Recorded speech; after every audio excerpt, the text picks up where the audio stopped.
Hello दोस्तों, आप सभी का स्वागत है हमारे चैनल शाश्वत सीजीपीएससी सीजीपीएफएम में। आज हम लोग पढ़ने वाले हैं आपके करेंट अफेयर का भाग 6। याद रखिएगा, करेंट अफेयर से 5 नंबर का प्रश्न आपके पेपर में पूछा जाएगा। ठीक है, तो चलिए इसी में आगे बढ़ते हैं और देखेंगे। तो याद रखिएगा, एक स्थान है जिसका नाम है अंकोर वाट। ठीक है, एक स्थान है जिसका नाम है अंकोर वाट, ये आपको याद रखना है। अब अंकोर वाट के बारे में क्या याद रखना है, याद रखिएगा ये इसको विश्व का, ठीक है, 8वां वंडर ऑफ द वर्ल्ड, या ऐसा कहें विश्व का 8वां आश्चर्य घोषित किया गया है। ठीक, अंकोर वाट को क्या याद रखना है, तो अंकोर वाट के बारे में याद रखिएगा, इसको विश्व का 8वां आश्चर्य घोषित किया गया है।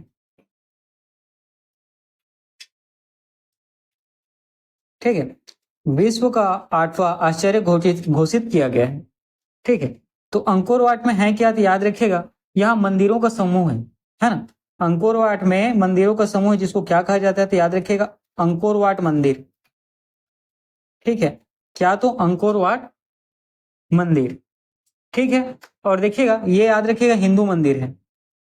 इसके बारे में क्या याद रखना है, हिंदू मंदिर है। और कितने एरिया में या कितने क्षेत्रफल में ये फैला हुआ है, तो याद रखिएगा 400 किलोमीटर स्क्वायर, है ना।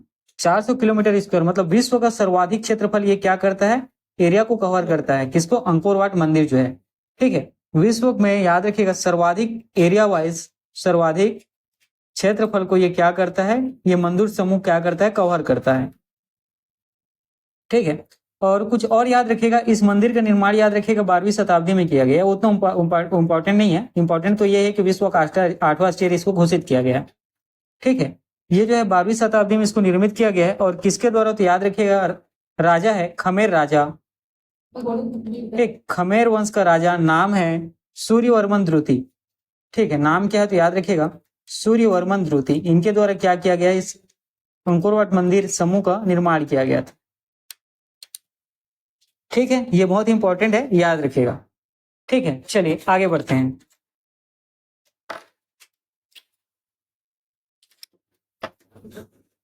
ठीक, अब अगला आपको याद रखना है जिम्बाब्वे।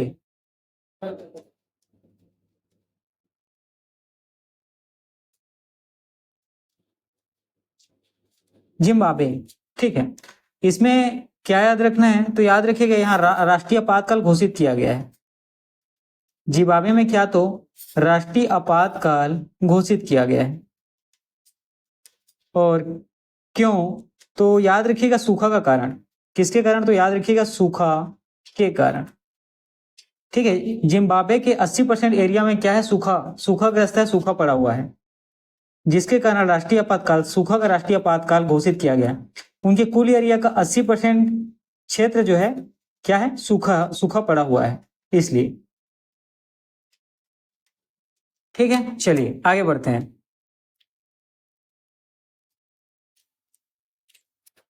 अगला याद रखना है आपको म्यांमार के बारे में। ठीक है, अगला आपको किसके बारे में याद रखिएगा, तो याद रखिएगा म्यांमार। ठीक है, तो देखिएगा म्यांमार जो है भारत, हमारे भारत और म्यांमार दोनों की सीमा एक दूसरे को क्या करती है, तो टच करती है। ठीक है, भारत और म्यांमार की जो सीमा है, ठीक है, ये एक दूसरे के क्षेत्रफल को क्या करती है, एक दूसरे के क्षेत्र को छूती है। ठीक है, तो इसके तहत याद रखिएगा एक FMR, ठीक है, ये भारत सरकार और म्यांमार सरकार दोनों के द्वारा क्या समझौता किया गया था, FMR, जिसका फुल फॉर्म होता है फ्री मूवमेंट रेजिम।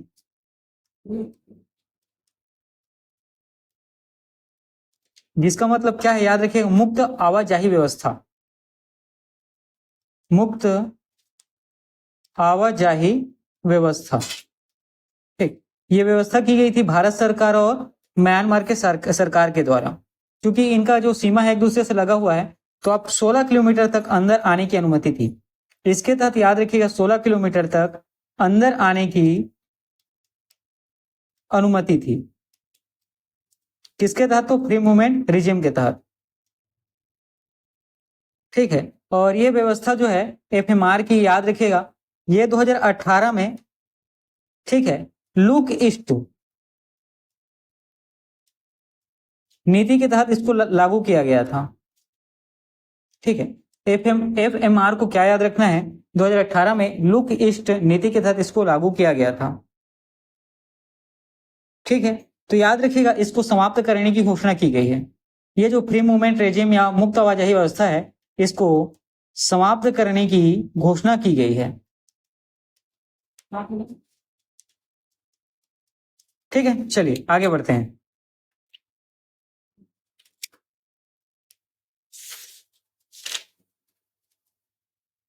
यहां पे देखिएगा हमारे भारत में ओलंपिक अनुसंधान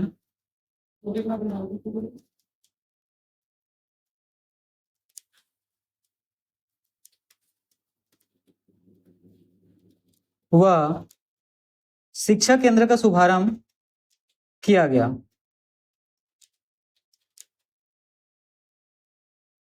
अब इंपॉर्टेंट क्या है इसमें, तो याद रखिए कहां किया गया, तो याद रखिएगा गांधीनगर गुजरात में। कहां किया गया, तो स्थान आपको याद रखना है, गांधीनगर गुजरात में।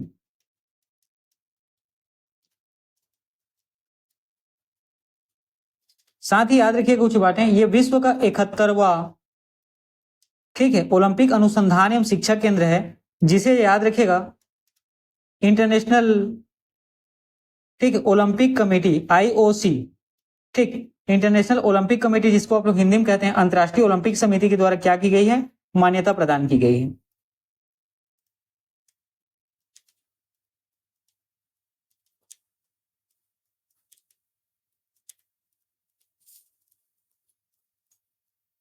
ठीक है, तो ओलंपिक अनुसंधान व शिक्षा केंद्र का शुभारंभ किया गया गांधीनगर गुजरात में। और ठीक है, इतना ही मेरे ख्याल से इंपॉर्टेंट है, इससे ज्यादा पेपर में आपसे पूछा नहीं जाएगा, तो उससे थोड़ा सा और चीजें और देख लीजिएगा कि 71वां ओलंपिक अनुसंधान एवं शिक्षा केंद्र है और इसको मान्यता किसने दिया था, अंतर्राष्ट्रीय ओलंपिक समिति द्वारा। ठीक है, इसके बाद अगला देखिए, ठीक है, ये भी हमारे भारत में देखिएगा सबसे बड़े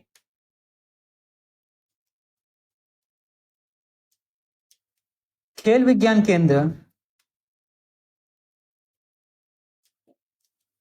का उद्घाटन किया गया। और ये कहां किया गया है, तो याद रखिएगा भुवनेश्वर में। कहां, तो भुवनेश्वर में, और भुवनेश्वर में कहां, तो कलिंगा, कलिंगा स्टेडियम में, भुवनेश्वर के कलिंगा स्टेडियम में। ठीक है, तो भारत का सबसे बड़ा खेल विज्ञान केंद्र उद्घाटन किया गया कहां, तो भुवनेश्वर में, और भुवनेश्वर में कहां, तो याद रखिएगा कलिंगा स्टेडियम में।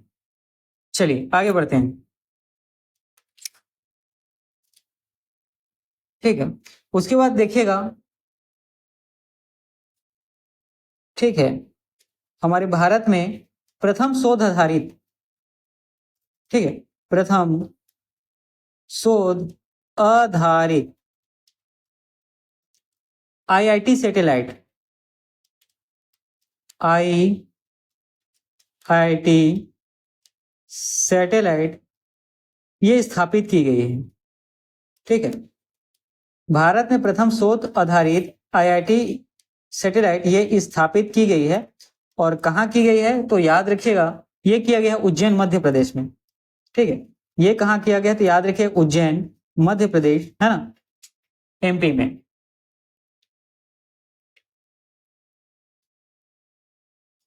उसी प्रकार हमारे भारत में याद रखिएगा प्रथम व्यावसायिक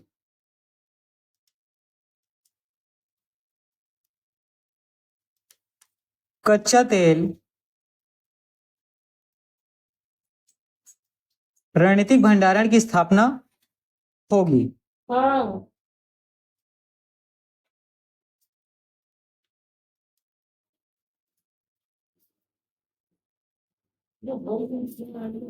ठीक है, हमारे भारत में याद रखिएगा प्रथम व्यावसायिक कच्चा तेल रणनीतिक भंडारण की स्थापना की जाएगी। और कहाँ की जाएगी, तो याद रखिएगा इंपॉर्टेंट है, पादुर कर्नाटक में। स्थान कौन सा है, तो याद रखिएगा पादुर कर्नाटक में। ठीक है, उसी प्रकार अगला देखिए, हमारे भारत में परमाणु ऊर्जा विभाग द्वारा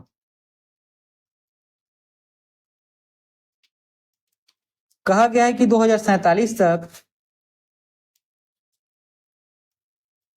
परमाणु ऊर्जा उत्पादन ये बढ़ाकर कितना किया जाएगा, ये प्रश्न आपसे पूछा जाएगा।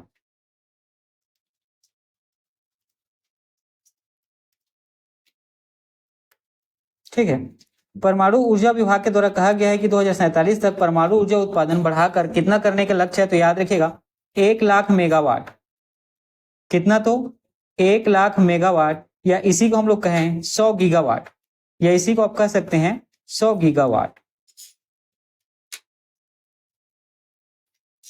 ठीक है, चलिए आगे बढ़ते हैं। देखिएगा उसी प्रकार हमारे भारत में डॉल्फिन रिसर्च सेंटर का शुभारंभ किया गया है। ठीक है, हमारे भारत में डॉल्फिन रिसर्च सेंटर का शुभारंभ किया गया है, और ये कहाँ किया गया है, तो जगह का नाम याद रखना है, पटना में। ठीक है, कहाँ? तो बिहार के पटना में। उसी प्रकार आप देखेंगे जो नाटो आप सुने होंगे, है ना, इस नाटो का जो नवीनतम सदस्य है,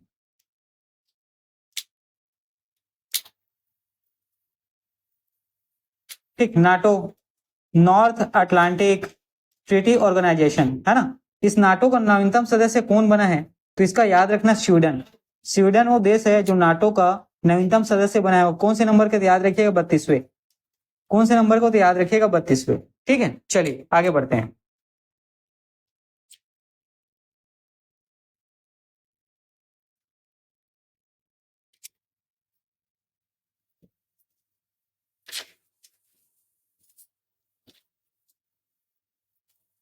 ठीक है, उसी प्रकार देखिए इस साल जो लोकसभा का चुनाव हुआ, या कौन से नंबर का है, तो याद रखिएगा 18वां लोकसभा चुनाव था।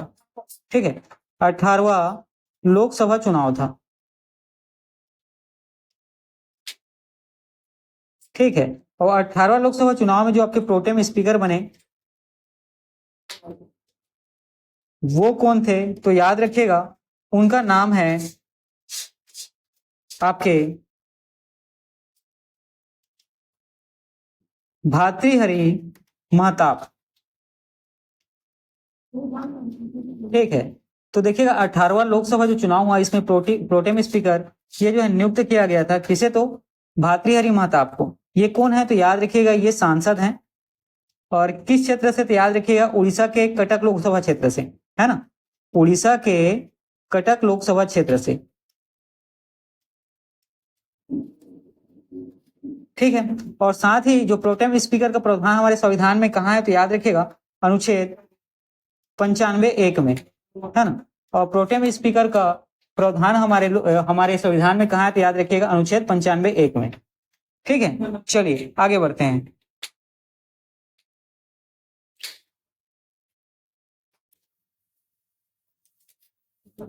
ठीक है, उसी प्रकार देखिएगा हमारे देश में जो राष्ट्रीय, ठीक है, जो राष्ट्रीय दल हैं, या जो राष्ट्रीय चुनावी दल हैं, ठीक है, इनके बारे में हम लोग बात करते हैं, तो याद रखिएगा वर्तमान में इनकी संख्या कितनी है, तो 6 है। वर्तमान में इनकी कुल कितनी संख्या है, तो याद रखिएगा 6 है। ठीक है, इसमें सबसे नवीनतम कौन है, सबसे नया वाला राष्ट्रीय दल वाला पार्टी कौन सा है, तो ये है आपका, याद रखिएगा आम आदमी पार्टी। ये कौन सा है, तो याद रखिएगा आपका आम आदमी पार्टी। ठीक है, आम आदमी पार्टी। और देखिए पूर्व की कुछ पार्टियां हैं जिनकी मान्यता क्या कर दी गई, समाप्त कर दी। ठीक है, पूर्व की पार्टियां हैं जिनकी मान्यता जो है समाप्त कर दी गई है। ठीक है, इनमें आप याद रखिएगा टीएमसी, जिसको तृणमूल, है ना, तृणमूल कांग्रेस कहते हैं। उसी प्रकार एनसीपी, नेशनल कांग्रेस पार्टी, इनकी जो है मान्यता को समाप्त कर दिया गया है। और सीपीआई, ठीक है, कम्युनिस्ट पार्टी ऑफ इंडिया, भारतीय कम्युनिस्ट पार्टी, इनकी मान्यता को क्या कर दिया गया है, समाप्त कर दिया गया है।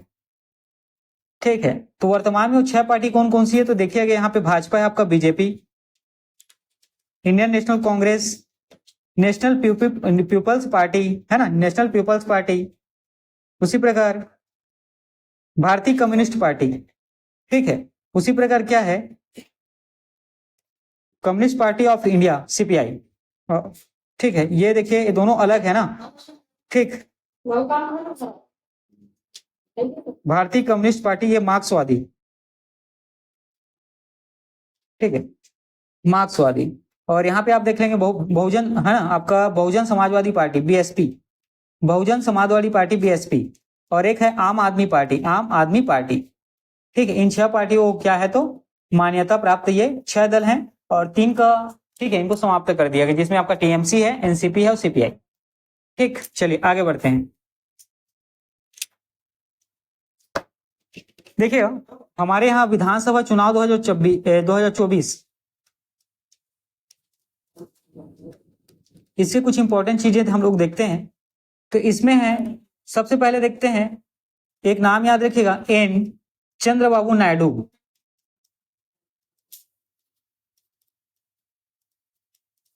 ठीक है, ये विधानसभा क्षेत्र से जीत क्या है, और ये बने हैं क्या, नवीनतम मुख्यमंत्री। ये क्या है, मुख्यमंत्री चीफ मिनिस्टर। कहाँ के, तो याद रखिएगा आंध्र प्रदेश के।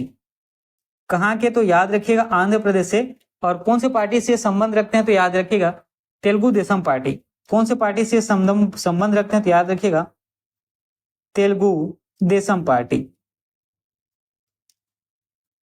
ठीक है, जिसको हम लोग क्या कहते हैं, टीडीपी, तेलुगु देशम पार्टी। ठीक, उसी बाद अगला है जो आपका, ये नाम है मोहन चरण मांझी। ठीक, अगला नाम आपको याद रखना है मोहन चरण मांझी। ठीक है, ये भी अपने विधानसभा क्षेत्र से जीत के आए, और ठीक, ये मुख्यमंत्री हैं कहाँ के, तो याद रखिएगा उड़ीसा के। किस राज्य के मुख्यमंत्री हैं, तो याद रखिएगा उड़ीसा के। और एक कौन से पार्टी से संबंधित, तो याद रखिएगा भारतीय जनता पार्टी, बीजेपी से। ठीक, इसी प्रकार अगला नाम आपको याद रखना है पेमा खांडू जी का। अगला नाम आपको क्या याद रखना है, पेमा खांडू जी का। ठीक है, ये भी आपके नवीनतम मुख्यमंत्री हैं, और कहाँ के, तो याद रखिएगा सिक्किम के। किस राज्य के, तो सिक्किम के। और एक कौन सी पार्टी से संबंधित है, तो याद रखिएगा भारतीय जनता पार्टी से। अगला नाम आपको याद रखना है प्रेम सिंह तमांग। ठीक है, अगला नाम आपको याद रखना है प्रेम सिंह तमांग। ये भी नए मुख्यमंत्री बने हैं, और ये कहाँ के हैं, अच्छा देखिएगा है ना, ये पेमा खांडू याद रखिएगा, ये है अरुणाचल प्रदेश के। पेमा खांडू, इसको सुधारिएगा तुरंत है ना, ये कहाँ के, तो अरुणाचल प्रदेश के। पेमा खांडू कहाँ के, याद रखिएगा अरुणाचल प्रदेश के। और प्रेम सिंह तमांग के बारे में क्या याद रखना है, ये है कहाँ के, तो सिक्किम के। ठीक है, प्रेम सिंह तमांग के बारे में याद रखिएगा कहाँ के हैं, तो सिक्किम के। और ये कौन से पार्टी से संबंधित होते, याद रखिएगा SKM, सिक्किम क्रांतिकारी मोर्चा, है ना। ये किस पार्टी से संबंधित होते, याद रखिएगा सिक्किम क्रांतिकारी मोर्चा, इस पार्टी से क्या है, तो संबंधित है। ठीक है, इतनी चीजें हुई, चलिए आगे बढ़ते हैं।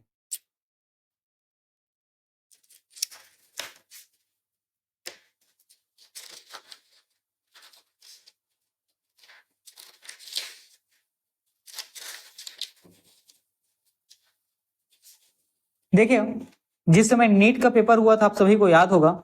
ठीक है, उस समय जो उसकी एजेंसी थी NTA, जिसका फुल फॉर्म है नेशनल टेस्टिंग एजेंसी, ये काफी सुर्खियों पर थी, है ना, ये काफी न्यूज पर था। इसके बारे में देखते हैं।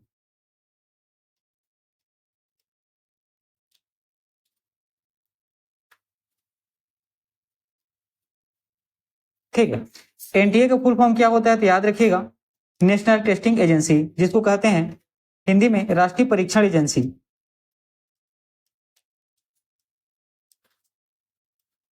ठीक है, राष्ट्रीय परीक्षण एजेंसी ये क्या कार्य करती है, तो ध्यान दीजिएगा। ठीक है, ये विश्वविद्यालय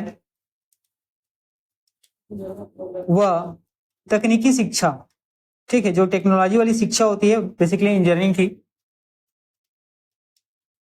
इसकी ये क्या कराएगी, प्रवेश परीक्षा कराती है।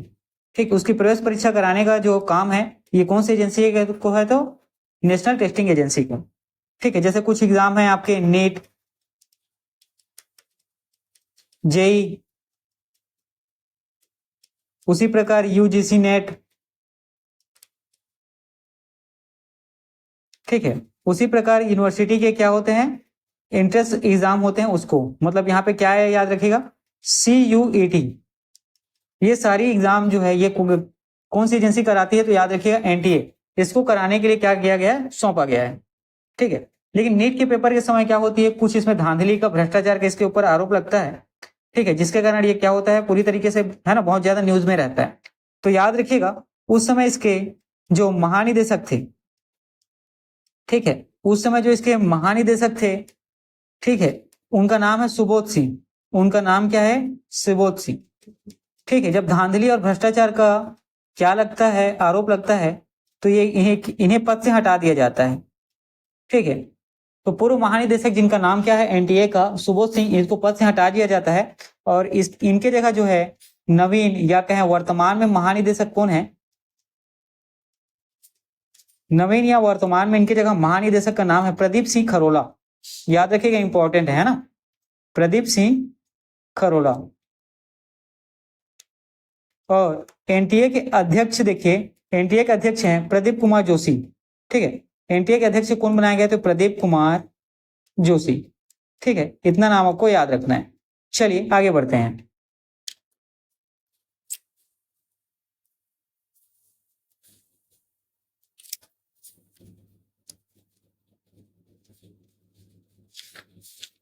ठीक है, अब हम लोग बात करते हैं आपके भारत रत्न के बारे में। अब हम लोग बात करते हैं आपके भारत रत्न जो पुरस्कार है उसके बारे में। ठीक है, तो याद रखिएगा, इस साल जो है 5 लोगों को इस पुरस्कार से सम्मानित किया गया। ठीक है, इस साल जो है 2024 में 5 लोगों को इस पुरस्कार से क्या किया गया? सम्मानित किया गया। ठीक है, और 5 लोगों में से 4 लोगों को याद रखिएगा आप लोग, इनको मरणोपरांत दिया गया है। ठीक है, 5 लोगों में से 4 लोगों को मरणोपरांत जो है ना, उनके मरने के उपरांत क्या हो गया, उनके देहांत के उपरांत क्या किया गया है? भारत रत्न पुरस्कार से उनको सम्मानित किया गया है। ठीक है, तो एक नाम आपको याद रखना है कर्पूरी ठाकुर का। ठीक है, एक नाम आपको याद रखना है कर्पूरी ठाकुर का। ठीक है, इनको क्या किया गया है? भारत रत्न पुरस्कार से इनको सम्मानित किया गया है। ठीक है, या ये ऐसा कहें भारत रत्न पुरस्कार इनको प्रदान किया गया है। इनकी स्थिति कैसी थी? तो याद रखिएगा, मरणोपरांत इनको सम्मानित किया गया है। ठीक है, मरणोपरांत इनको क्या किया गया है? तो सम्मानित किया गया है। ठीक है, ये कौन से क्षेत्र में अच्छा काम करते थे या कौन सा क्षेत्र जिनका विशेष कार्य होता था? तो याद रखिएगा, राजनीति से संबंधित थे। ठीक है, किससे? तो राजनीति से संबंधित है। और साथ ही कर्पूरी ठाकुर के बारे में और क्या याद रखना है आपको कि इनको जो है बिहार में जन नायक के नाम से जाना जाता है।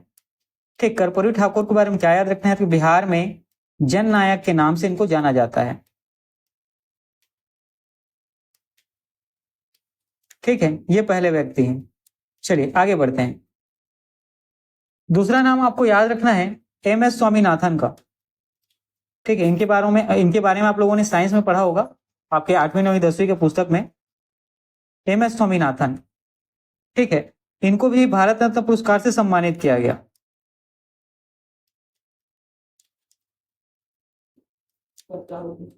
ठीक है, इनको भी भारत रत्न पुरस्कार सम्मानित किया गया मरणोपरांत, याद रखना है आपको। ठीक है, और इनका कौन सा क्षेत्र था जिसमें ये विशेष, ठीक है, विशेष उपलब्धि इन्होंने प्राप्त किया था? ठीक है, जिससे समाज को क्या हुआ? फायदा हुआ था। तो याद रखिएगा, हरित क्रांति, ये हरित क्रांति से संबंधित थे। ठीक है, ये जो है याद रखिएगा हरित क्रांति से संबंधित थे। ठीक है, इसलिए इसलिए इनको क्या किया गया? भारत रत्न पुरस्कार से सम्मानित किया गया। उसके बाद अगला हम लोग देखते हैं पीवी नरसिम्हा राव। ठीक है, इनको भी भारत रत्न पुरस्कार से सम्मानित किया गया।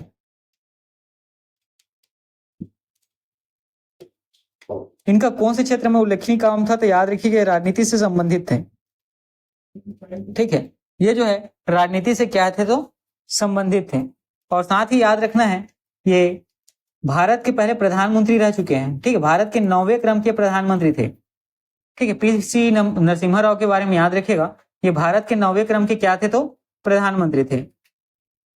ठीक है, इनके बारे में इंपॉर्टेंट क्या याद रखना है कि इन्होंने मुक्त अर्थव्यवस्था का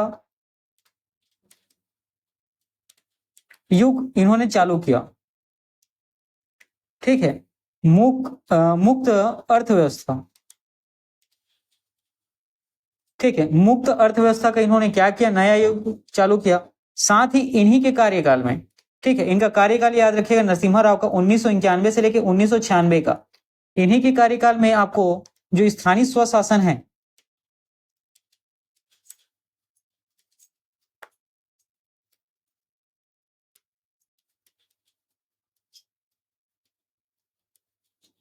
इनको संवैधानिक मान्यता या संवैधानिक दर्जा प्रदान किया गया। ठीक है, उनको क्या तो याद रखिएगा संवैधानिक दर्जा प्रदान किया गया। ठीक है, स्थानीय स्वशासन कहने का मतलब क्या है? तो स्थानीय स्वशासन का मतलब है, आप क्या याद रखिएगा, पंचायती राज और नगरीय निकाय से। पंचायती राज और नगरीय निकाय से। ठीक, पंचायती राज के बारे में क्या याद रखना है? ये 73वां संविधान संशोधन के तहत आया था, और ये जो है 74वां संविधान संशोधन के तहत आपको नगरीय निकाय देखने को मिलता है। ठीक है, फिलहाल इतनी चीजें याद रखिए, और ज्यादा चीजें इसमें इंपॉर्टेंट नहीं है। ठीक है, चलिए आगे बढ़ते हैं। अगला नाम आपको याद रखना है चौधरी चरण सिंह।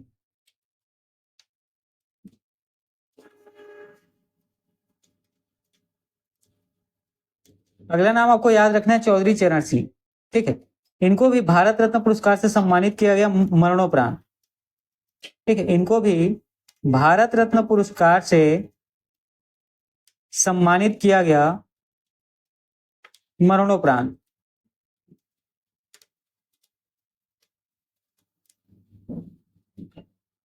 ठीक है, याद रखना है। साथ ही आप, ठीक है, इनका जो कार्य विशेष क्षेत्र था वो तो आपका याद रखना है राजनीति, और राजनीति के साथ साथ याद रखिए स्वतंत्रता सेनानी भी थे, है ना। राजनीति के साथ साथ इनके बारे में क्या याद रखना है? तो ये स्वतंत्रता सेनानी भी थे।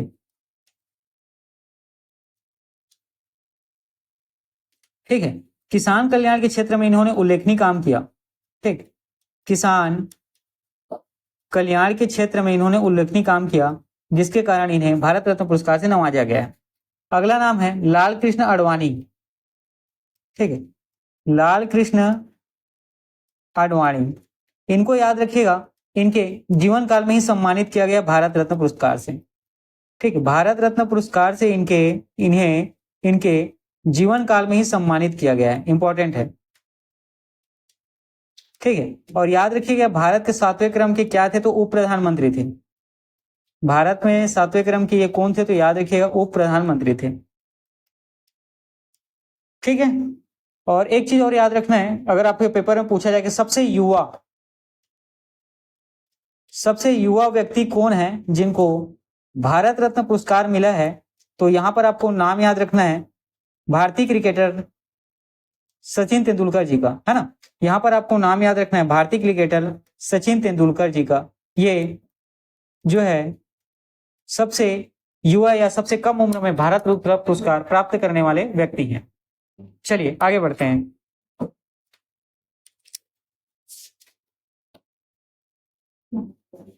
अगला आपको याद रखना है ज्ञानपीठ पुरस्कार।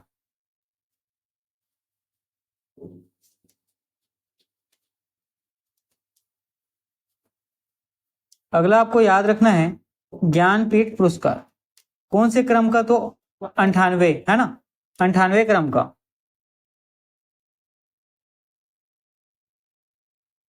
ठीक है, देखिए 58वें। ठीक है, ये आपका कौन सा है? 91। ठीक है, देखिएगा ये आपके 98वां क्रम का, है ना। 98 बोल दिया था गलती से मैंने। ठीक है, यहाँ पे थोड़ा सा कंफ्यूजन हो जाता है। ठीक है, ये आपके 98वां क्रम का, ठीक, 58वें नंबर का ज्ञानपीठ पुरस्कार ये आपको सम्मानित किया गया। ठीक है, और इसके विजेता कौन है, या ज्ञानपीठ पुरस्कार जो है ये किसको प्राप्त हुआ 2024 का? तो याद रखिएगा नाम गुलजार। दो व्यक्ति को ज्ञानपीठ पुरस्कार 2024 को मिला है ना, एक गुलजार और दूसरा जी है संत राम भद्राचार्य। दूसरा नाम है संत राम भद्राचार्य। इनको अक्सर आप टीवी में देखते होंगे, है ना, संत राम भद्राचार्य।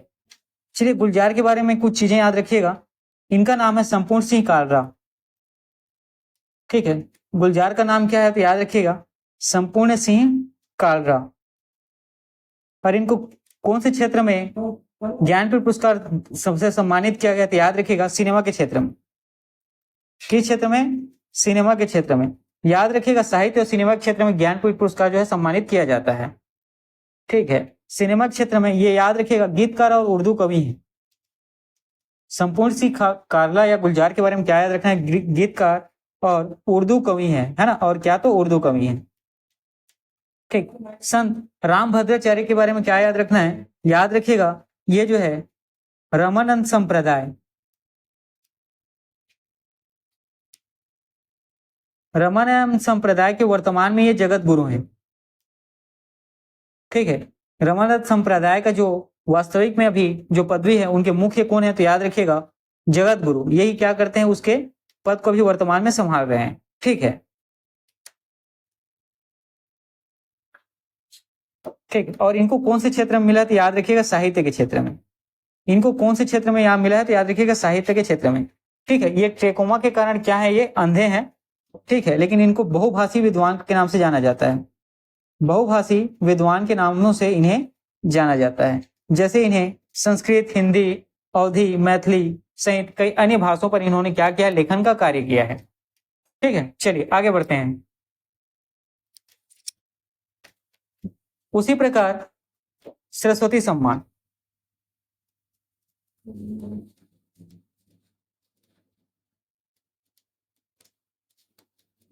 ठीक है, ये किसको दिया गया, तो याद रखिएगा प्रभा वर्मा। नाम याद रखना है, प्रभा वर्मा। सरस्वती सम्मान ये किसको प्रदान किया गया, तो प्रभा वर्मा को। और किस लिए प्रदान किया गया, तो उनके रचना नाम है रौद्र सात्विकम। उनकी रचना जिसका नाम क्या है, तो याद रखिएगा रौद्र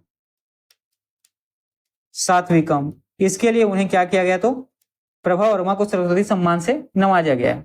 और एक कौन सी इनकी रचना कौन सी भाषा में है, तो याद रखिएगा मलयालम। ठीक है, इनकी रचना कौन सी भाषा में है, तो याद रखिएगा आप लोग मलयालम में।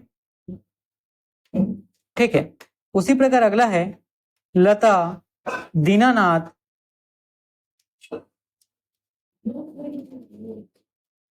मंगेशकर सम्मान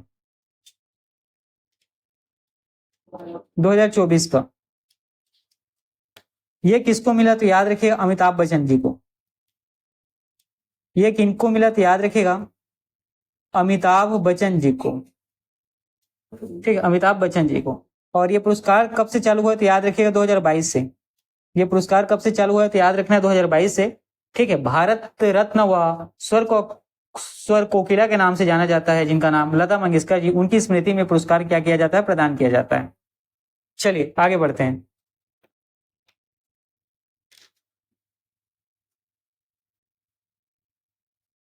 देखिए दादा साहेब फाल्के पुरस्कार,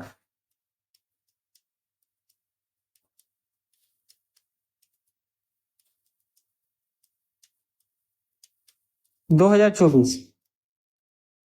ठीक है, इसके तहत सर्वश्रेष्ठ फिल्म आपको देखने को मिलता है। फिल्म का नाम है जवान। ठीक है, उसी प्रकार सर्वश्रेष्ठ फिल्म आपको एक और दूसरी श्रेणी में देखने को मिलेगा।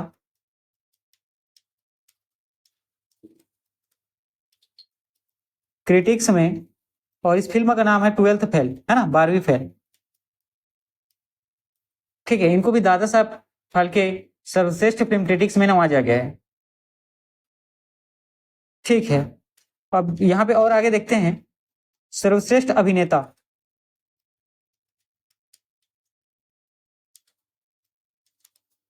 ठीक, सर्वश्रेष्ठ अभिनेता में याद रखिएगा शाहरुख खान जी का नाम।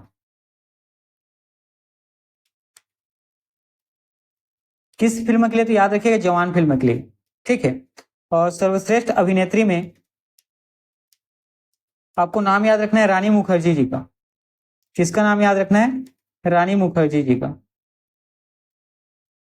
किसके लिए, तो मिसेस चैटर्जी वर्सेस नॉर्वे के लिए। मिसेस चैटर्जी वर्सेस नॉर्वे के लिए। ठीक है, अब उसी प्रकार सर्वश्रेष्ठ अभिनेता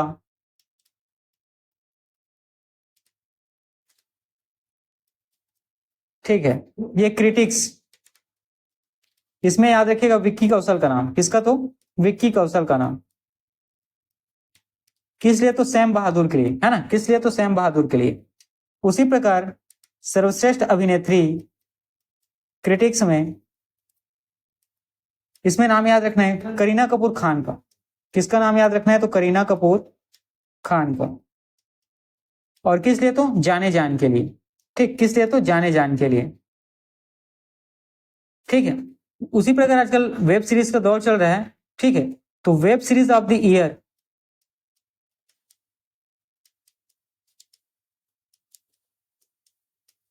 ये मिला किसको, तो फर्जी को, है ना। Web series of the year ये किसको मिला? फर्जी को। ठीक है दोस्तों, ये सारी इंपॉर्टेंट चीजें हैं, आप अच्छे से पढ़ेंगे और रिवीजन भी करें, है ना। इसी तरीके के प्रश्न मुझे उम्मीद है कि आपको पेपर में देखने को मिलेंगे। चलिए ठीक है, आज के क्लास में इतना ही रखता हूँ।